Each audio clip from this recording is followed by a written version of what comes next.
desire to connect with other people, I set out on an expedition. I would not rent or buy a place to live. I would travel for a year and live out of my car. That 1 year turned into 4. There is a difference between group travel, tourism, and immersion with the locals. Coming from a teaching background, assisting challenged learners in the classroom, I found myself a quasi-expert at reading illegible handwriting, deciphering unintelligible speech, and decoding body language. I had developed an expertise in distinct pronunciation of words so my students could follow my instructions and learn to read and write. With these techniques under my belt, the country folk where I was traveling loved talking with me. They would say, "I can understand your English. You pronounce your words very distinctly. I did not need to know 10 languages to navigate different cultures and ways of life." Negotiating a new country became a dance for me. Sure.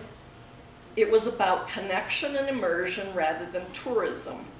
I sought out ways to live in communities with people from all over the world and partake of programs offering new ways of getting at the core issues that were stopping me from being all I could be. As I traveled the world, many of my friends told me, "You have to write a book." This book is my attempt to share my process and my newfound gifts, and to wade through, ponder, and step up so others can be their own best self. It is intended for those adventurous souls who are standing on the precipice with matters of contention to be released. Once you let go of these issues, the space for expressing your best self becomes apparent. This is my gentle nudge for those wanting to step up and step out. The world is in an evolutionary shift, Barbara Marx Hubbard says. We are becoming a universal humanity, connected and awakened from within to express and to be more. Personal work is crucial, a necessary segue into the collective shift. Since we are the ones we have been waiting for, now is the time for each individual to make the shift. Each person has a part to play that comprises a piece of the whole. It is in the collective that the world will move to a more conscious level, but this shift depends on individuals. Each of us must do the work of the collective if we are to make the shift.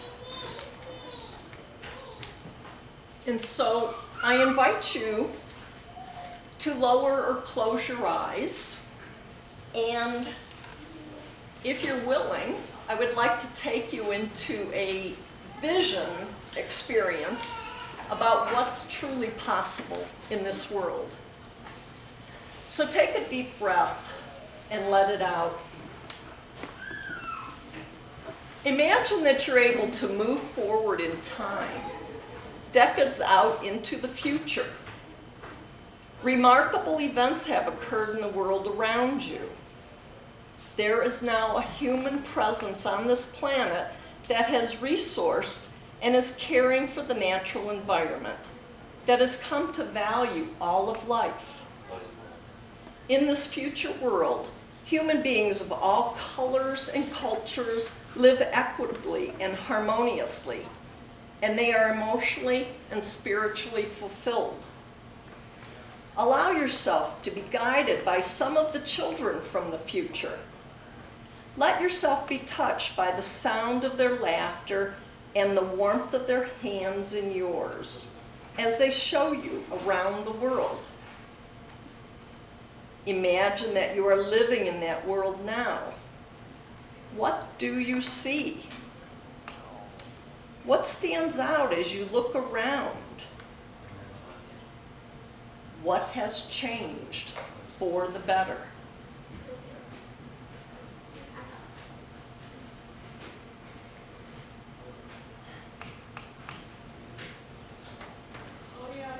Now see yourself sitting in a circle with many great-great-grandchildren or great-great nieces and nephews. from many different cultures on an open field of luxuriant green grass. Then the children ask you, great-great-grandmother, grandfather, aunt, uncle, tell us what it was like for you when the world was in crisis, when the Earth's ecosystems were unraveling, when there was so much inequity, injustice, and oppression still affecting so many people's lives. When people's differences were considered a problem instead of a contribution, and there was starvation and war in the human family. Tell us what it was like for you.